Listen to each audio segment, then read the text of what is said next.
Unang-una sa bagong kasal, congratulations. Pau, welcome to our family.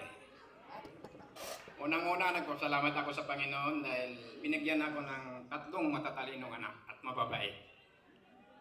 My eldest, yung Bright, tapos yung pangalawa si Pia, and then yung pangatlo, may only son, si Ian Jem, but which is not around. So, unang-una ilagay nyo yung center of yung pagsasama nyo, yung God. Dahil kung walang God, mayroon kayong may magawa kayong hindi ka nais-nais. So, tapos yung quality time.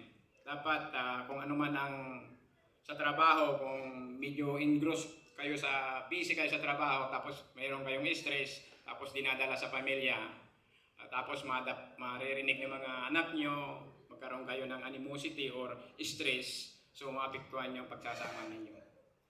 Sa totoong buhay, walang rewind. Kaya, think 100 times. Kailangan yung decision nyo laging tama. So, alagaan mo si Leah. Sa 29 years na nalagaan namin si Leah, ano siya, yung karakter, bigyan kita ng insight, yung karakter niya. Ang karakter ni Leah, very, yung intelligent and perfectionist. Sa mga pinsan niya, ina-idol din siya. At lalong-lalo yung dalawang kapatid niya. Siya lagi yung sinasandalan.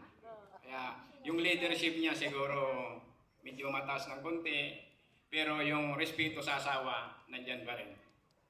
So, alagaan mo si Leah, kahit mag-inuman tayo, alagaan mo pa rin siya.